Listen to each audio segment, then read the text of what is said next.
thank you so much. Oh, that was the loveliest thing. I'm Paige. I'm an alcoholic, and so grateful to be here with you guys today. And I was asked to share my sobriety date in my home group, and if I don't do that at the beginning, I promise you I will forget. So my sobriety date is November 17th, 2009, and my home group is the Primary Purpose Group in Calgary, Alberta. And I won't reference any of the sports. Yay, sports! Babe's like, no, mention the sports! Sports! Go sports! Yeah!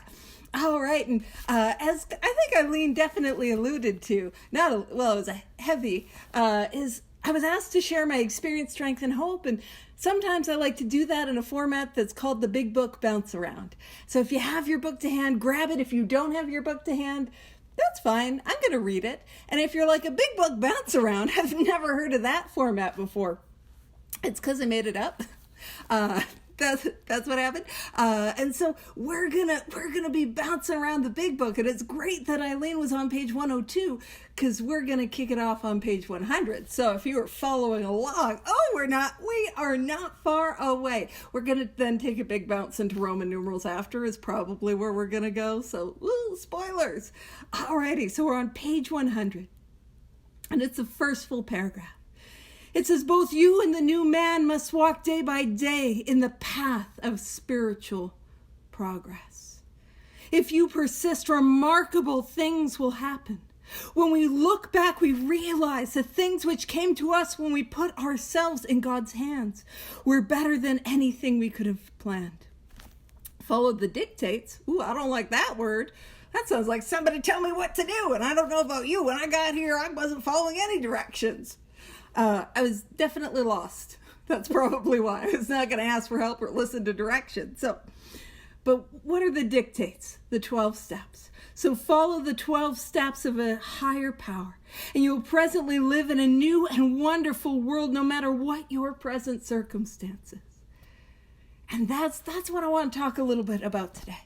I want to talk about the process of getting me, and maybe this is your experience too, but getting me out of my hands and into the hands of a loving, caring power beyond myself, a power that allows me to live in this world, in this wonderful world, filled with a peace and a joy and a serenity and the ability to show up anywhere to life with the freedom that I promise you is not my own. No matter what my present circumstances, because I don't know about you, that was not my experience when I got here. I'm the sort of alcoholic, I stub a toe and I get a little thirsty. You know what I mean? The wind is blowing, I need a drink. The wind is calm, I need a drink. You know what I mean? That's the sort of alcoholic I am. So I did not have any sort of emotional resiliency. But if you're like me when I got here, which is to say not open to the idea of a power beyond myself, if you're like me when I got here, a little close to that G word, God, if you're like me when I got here and find in all the ways I'm not like you, well, let me share with you what my life is like when it is in my hands. Because I have to come to the realization and the hopelessness of my predicament for me to kind of be open to this whole throwing myself in God's hands. So let's take a big old bounce. We're going to go to the doctor's opinion. We're going to pop over to XXVIII, XXVIII. This Roman numeral 28, if that's helpful, is probably not helpful at all. Like if you can find it, you can find it. And if you can't find it, I'm so sorry. I'll read it. First paragraph. It says, we believe, and so suggested a few years ago, that the action of alcohol in these chronic alcoholics is the manifestation of an allergy. That the phenomenon of craving is limited to this class and never occurs in the average temperate drinker. So what does my life look like in my hands? Well, let me tell you what my experience is. My experience is I take a drink. And I'll just share with you, this isn't what the book is talking about, but an allergy is very simply an abnormal reaction. You see, I've got an abnormal reaction that happens once I take a drink of alcohol. Now, this is the first thing that happens, which I want you to know is abnormal. So the first thing that happens is I take a drink and I experience, you guys know what I'm talking about? Ease, comfort, peace. Oh, I'm comfortably numb. You know what I mean? I am good. It's like I've gotten a warm hug that I've been needing. Whew. Y'all know that most people don't experience that when they take a drink. They don't take a drink and they're like, that's the answer to all my problems. They're like, oh, well, yes, I shall have a beverage and enjoy the sports. Go team. It's just not how it is for me, But you see, that's not quite what we're talking about. Helpful to know, helpful to understand. But you see, we talk about the physical allergy. Here's what happens to me. I take a drink and I get that relief. I get that release. But it's like a little switch. I love doing Zoom because I got a little prop. I would say that's the only prop I have, but we know that's probably not true. I'll bring out other ones.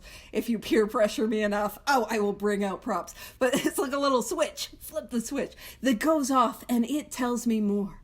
And the more that I drink, the more that I have to drink. See, I don't know about you, but alcohol is the only beverage I take a drink and I get thirstier. I take a drink and there's something inside of me that tells me more. And it's like, I describe it in this way a lot, where it's like I take a drink and it demands a second. And that second insists on 4. And that 4th drink will not relent until I've had 8. And that 8th drink is screaming at me until I've had 16. You know what I'm saying? I start drinking, I can't control the amount that I take every single time. You see what it goes on to say on page XXVIII. It says, these allergic types can never safely use alcohol in any form at all. And once having formed the habit and found they cannot break it, once having lost their self-confidence, their reliance upon things human, their problems pile up on them and become astonishingly difficult to solve. And you see, I don't know what happens for you, but what happens for me is because I cannot control the amount that I take once I start to drink, I take a drink and I drink myself into consequences that I never wanted to have happen. I don't know about you, but I drink myself into pain, to desperation, to degradation, to humiliation. I drink myself into lost jobs, relationships, broken hearts, dreams, goals. See, I don't know about you. I cross lines in the sand that I said I would never cross. Things begin to happen to me that I never wanted to happen to me. I start to become somebody that I never wanted to be. I don't know about you, but my life becomes one that is absolutely unrecognizable to somebody like me. And I come to the morning after filled with guilt and shame and remorse and self-hatred, and I scrape myself up off the bathroom floor. But some of you guys that come when I do talks, you're like, oh, she's classing it up. Normally she's behind the dumpster. I already told them about the dumpster before the meeting. They already know. So I'm just being a little bit of a classy broad. I scrape myself up off the bathroom floor. And I say, that is it. I am never going to drink again. And with everything that is in me, I mean it. But you see, that does not have... Oh my goodness, I'm bringing out props. Oh, this is so stupid. Part of the thing with the Big Book bounce arounds is like, I do pray before I go. And so it's either God or undiagnosed and absolutely unregulated ADHD, but we're going somewhere I didn't expect. I don't know which one. You guys can take inventory if you want. Let's take a big old bounce around. Let's go to page 37.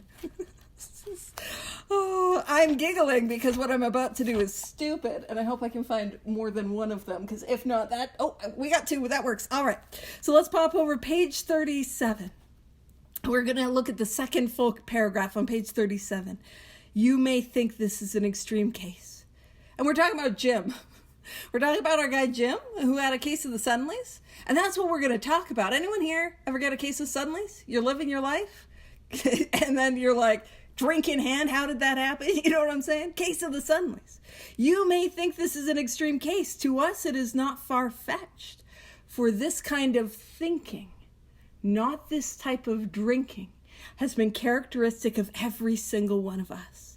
We have sometimes reflected more than Jim did upon the consequences, but there was always the curious mental phenomenon that parallel with our sound reasoning, there inevitably ran some insanely trivial excuse for taking the first drink.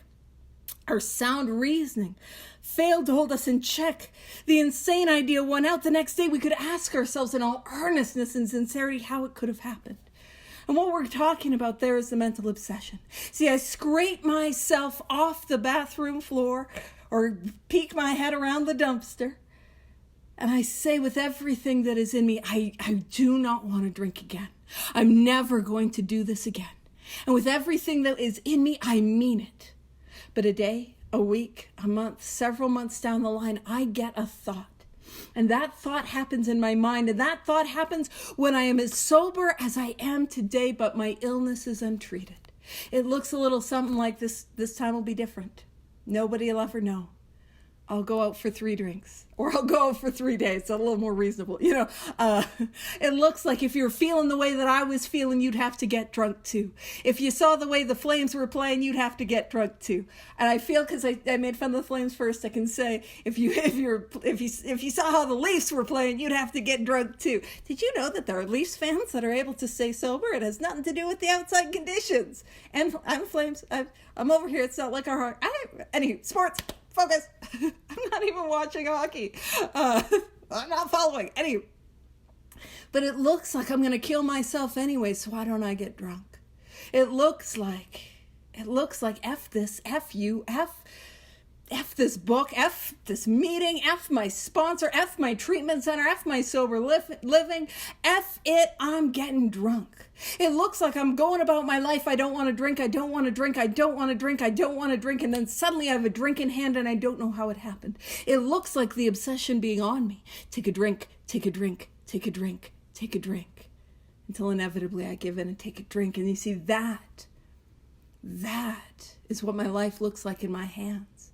See, in my hands, on my own power, I cannot stay sober. And so when it talks, oopsies, so I got to reach. I didn't plan to have props. Oh, I got 2. Oh, sweet. Nope, can't reach it. I'm knocking things off. Okay, we're going with this one. I didn't plan for this. So what we're saying is, it says, when it talks about there's always the curious mental phenomenon that parallel with our sound reasoning. There inevitably ran some insanely trivial excuse for taking the first drink. Our sound reasoning failed to hold us in check. The insane idea won out. See, I don't know about you, but what happens for me is I burn my life to the ground. And I say, that is it. I'm never going to drink again. And nobody asked me to do props. In fact, I'm pretty sure everyone said, please do not do props. Yeah, props. So what we got, I got 2 this one's a train and this one's a little truck. I don't have race cars. I didn't plan for this. But what happens is I stop drinking. I put down the drink and I say, I am never going to drink again. And what kicks off is a race. And we'll say this little purple truck is my sane thought. My sane thought. And this little truck is saying, I don't want to drink. I hurt my family. I hurt my loved ones. I hurt those that I love. I hurt those that I care about. Man, I hope I don't bring out the tiny hands. I got tiny. I know it'd be too much. But I hurt those that I love. Man, I have to stay sober. I need to stay sober. Maybe it looks like I'm on probation legally. I gotta not drink. And you see, if I burn my life to the ground, this little purple race car, it's gonna get a head start. And what it is racing, which happens to be a sleepy time train, but this is in this metaphor, this is the mental obsession. And you see, these two thoughts are running a race, and it's unfortunate that the mental obsession, man, I promise you, it's got turbo boosters. You wouldn't know it. Maybe that's what the engine part of it is. Like, it has got nitrous. It does not matter how far ahead this little race car gets. My insane thought is always gonna win. It doesn't matter. And I don't know about you, but on my own power, on my own will, I will try to put things between me and that first drink. You know what I'm saying? I did not try everything, but everything that I tried failed. So I was putting, pedal to the metal on my self-will. That looked like a geographic, and I'm going. And once you know it, this little race car goes ahead. I'm putting pedal to the metal on going to the gym. I'm putting pedal to the metal on getting in a relationship, out of a relationship. I'm doing everything and anything that I can think. Doctors, psychologists, psychiatrists. I'm doing anything and everything. And once you know it, I got to face them the right way. This mental obsession, it wins the race. every single time. And what that means, anyone here ever come to AA and somebody said, it's not a race? Yes, it is. Yes, it is. I got race cars. It's a race.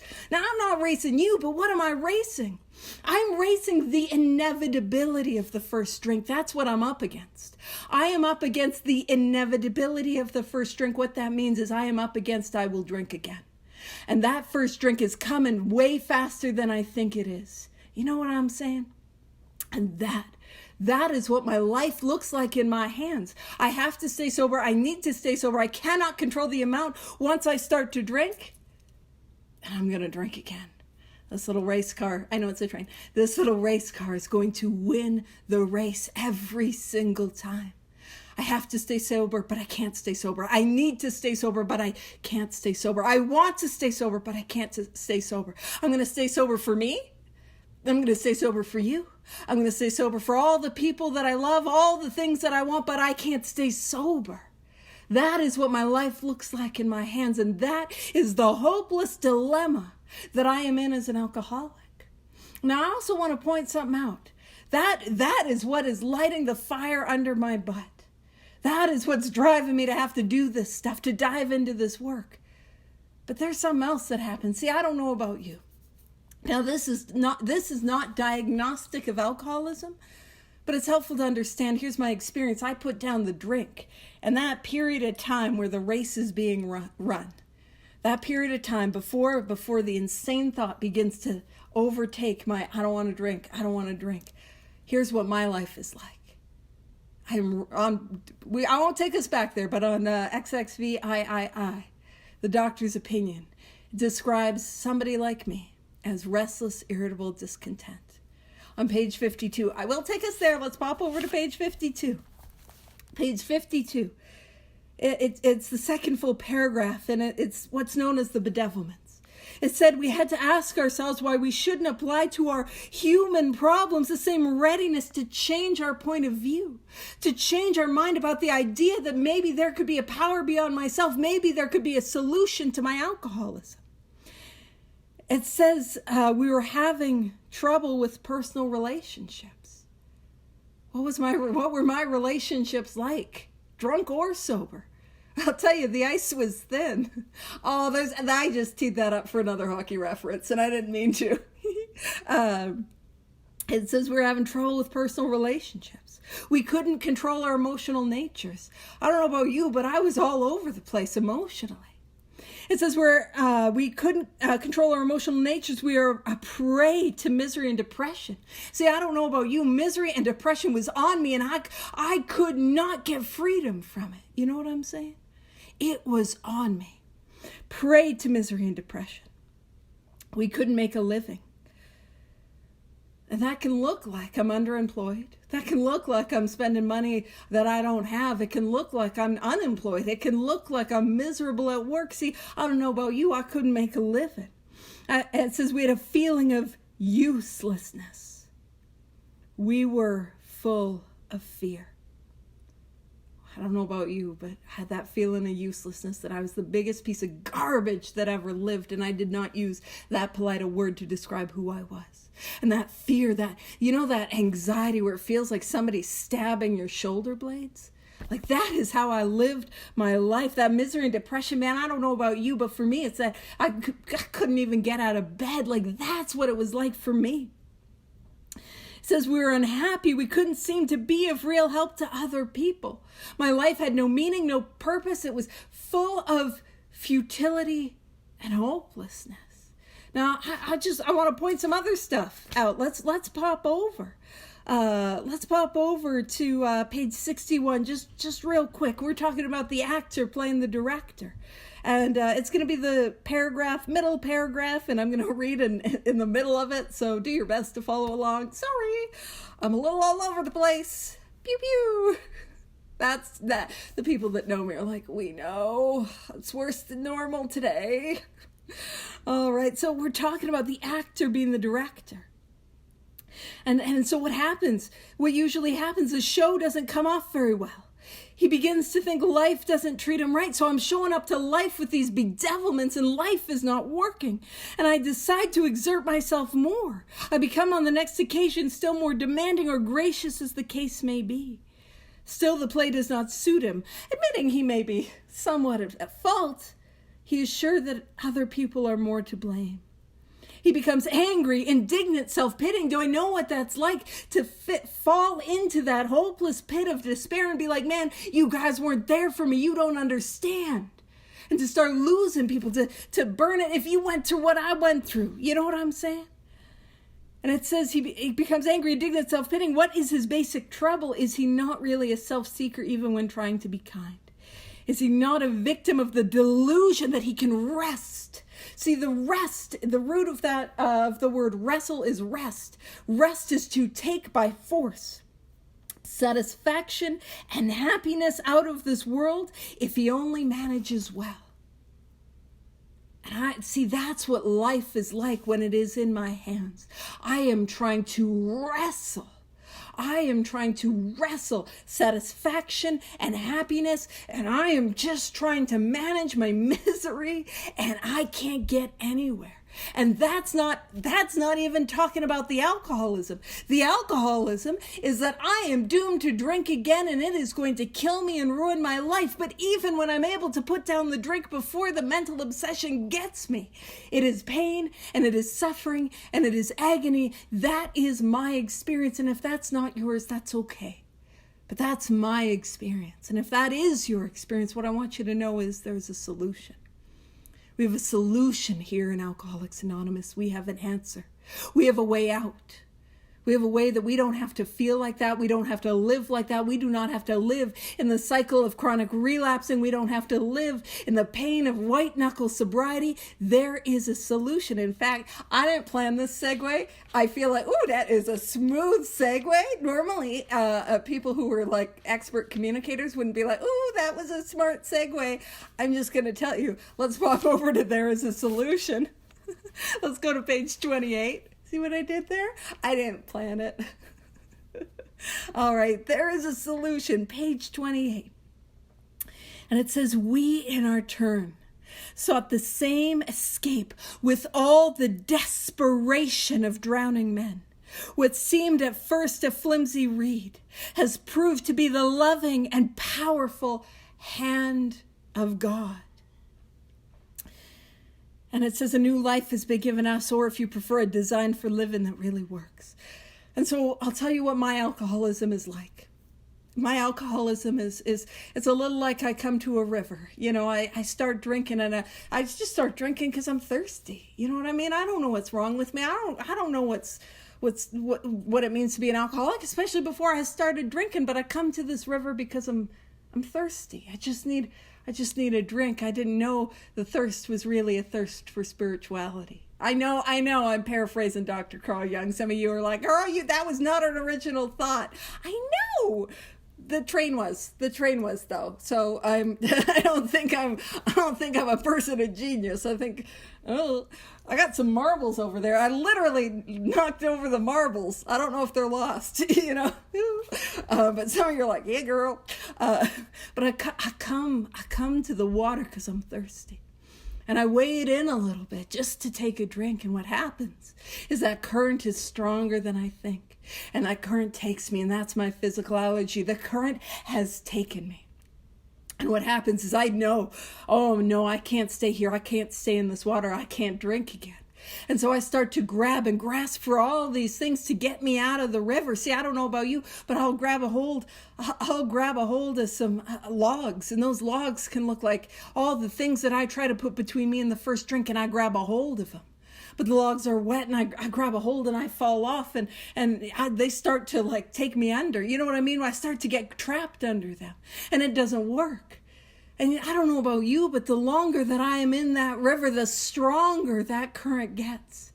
And that clear water that I was trying to drink from when I started, that turns into that muddy water of a river at flood, and it's overflowing the riverbanks, and there is debris that is in me, and that is in this river with me, and I'm grabbing hold of anything and everything, and I'm grabbing a hold of some of the stuff, and it's going down. And I can't do it. I'm grabbing for anything and everything. And nothing's working. I can't have this permanent sobriety. I can't have happy sobriety. I'm grabbing a hold. And then I come here with people like you who have the light on in their eyes and a hope in your spirit. And you say a spiritual awakening is the result of the 12 steps. That is the solution. That is the answer. And of course, I got to try to grab for some other things first because I'm like, oh, I don't want that, and then they don't work. And with all the desperation, I come from that place of hopelessness. I grab a hold of this thing that I do not think will work. I do not think could possibly help somebody like me. And I grab a hold of this flimsy reed, a spiritual awakening. And how do I grab a hold of it? Because I can't grab a hold with an idea. I don't think about the flimsy reed. I don't contemplate the flimsy reed. I don't tell you my conception, although it's great to have one, of a flimsy reed. I grab a hold of the flimsy reed. You know what I'm saying? And how do I grab a hold of that? It's the actions of the 12 steps. It is the actions of the 12 steps that allow me to begin to grab a hold of this flimsy reed. And as I take these actions, I grab a hold. That flimsy reed in my hand turns into the loving and powerful hand of God that pulls me out of the river to safety. And that's what gets to happen here. And why do I grab a hold of God's hands? Because my life in my hands is a dumpster that is on fire. You know what I mean? My life in my hands just is not working. And I grab a hold of this one because I got nothing left, but it works. And I didn't think a flimsy reed. It appears to be a flimsy reed, like it's just going to pull out of the riverbed as soon as I grab a hold of it. But I grab a hold of it and something happens. It begins to change. And actually, I'm like, let's pop over to page 124. I'm excited. You can tell, oh gosh. Oh, who invited me? All right, page 124.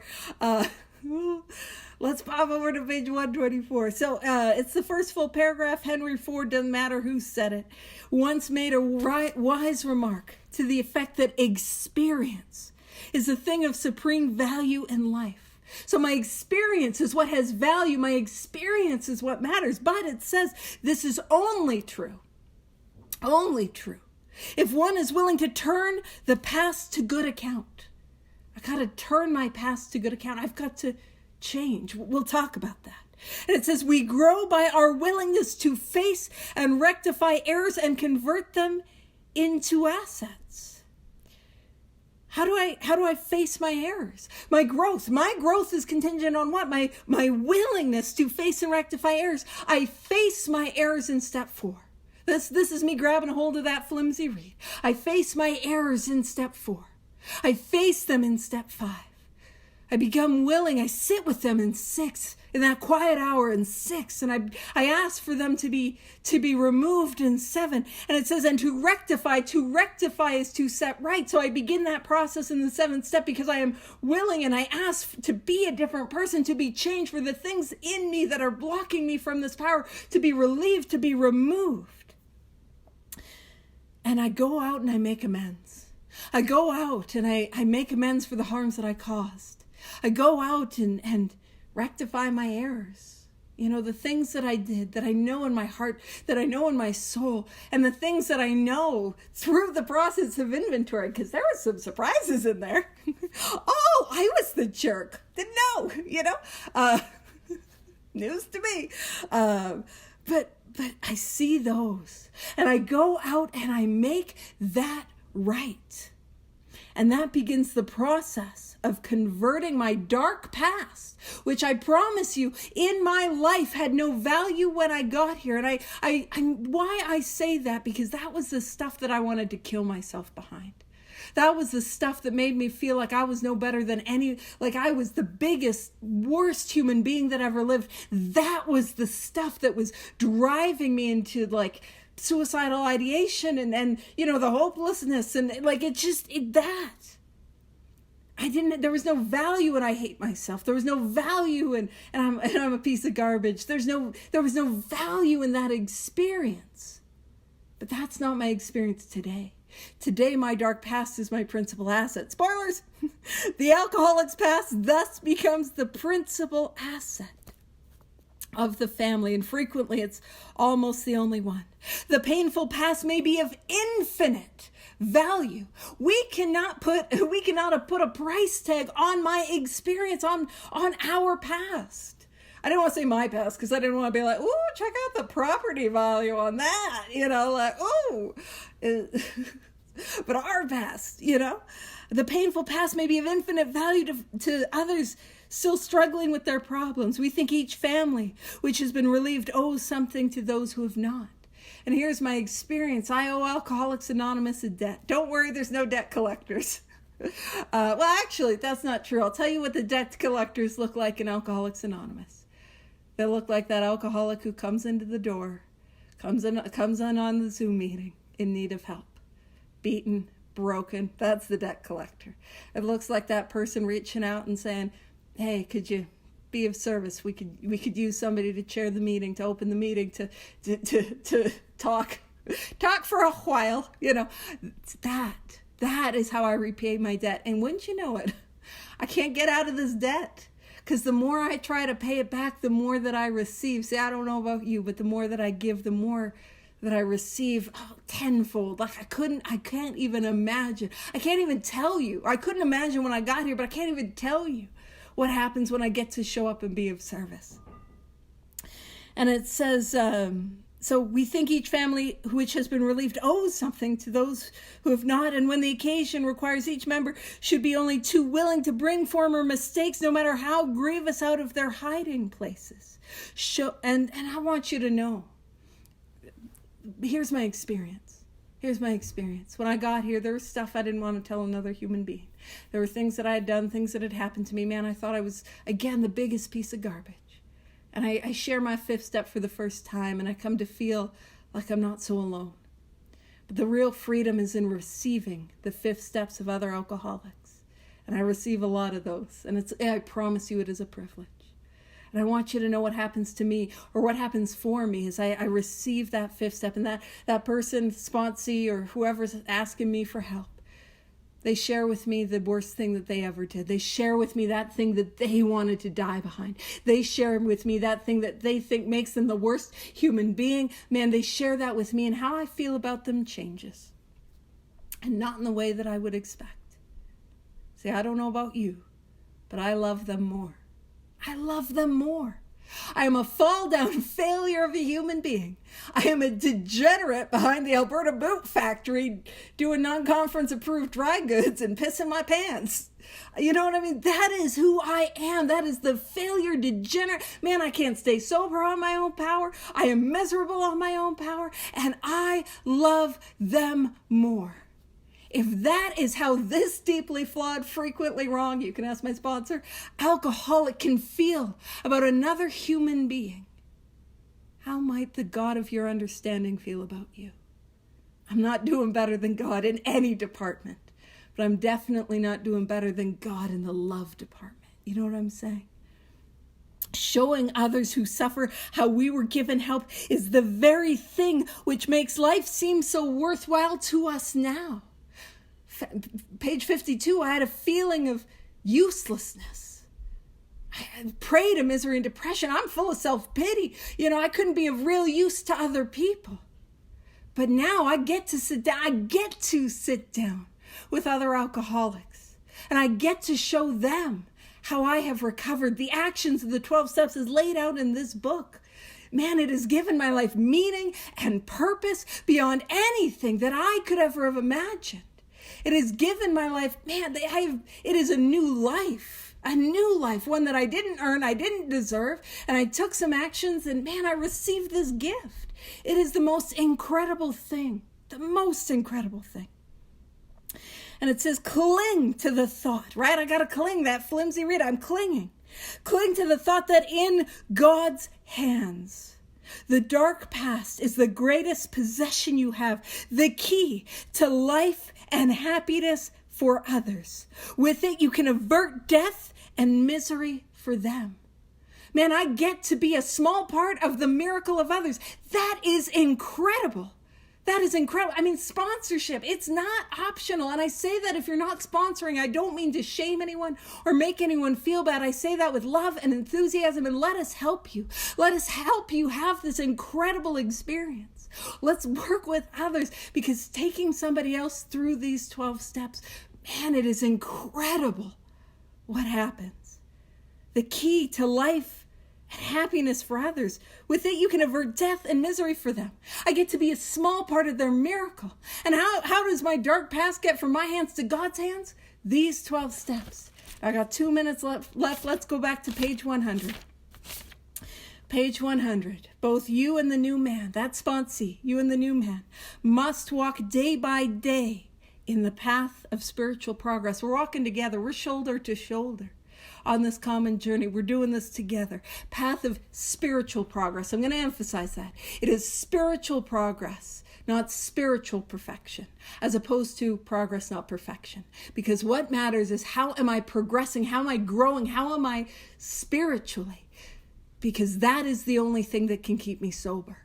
It didn't matter how much I progressed in any other area of my life, which was definitely a regression, to be honest with you. Actually, the original word progress, etymology tangent right at the end. It didn't even mean to move forward. That was a later meaning that was added on in future years. It just meant to move. So I was progressing. It was a downward spiral.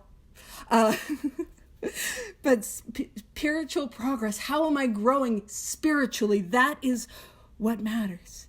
If you persist, remarkable things will happen. Growing in this spiritual way of life, these actions of these 12 steps, that is this way of life. I need all 12 steps moving in my life to have this way of life and carrying this message to others. Remarkable things will happen. When we look back, we realize the things which came to us when we put ourselves in God's hands. I take that leap of faith. I work these 12 steps. We're better than anything we could have planned. And that is a powerful promise. And that has been my experience. Follow the dictates of a higher power. Work these 12 steps as a way of life, like your life depends on it, because it does. And you will presently live in a new and wonderful world, no matter what your present circumstances. My sobriety is never contingent on anything outside of myself. It's contingent upon my relationship with God and my willingness to help you. Thank you for the opportunity to be of service.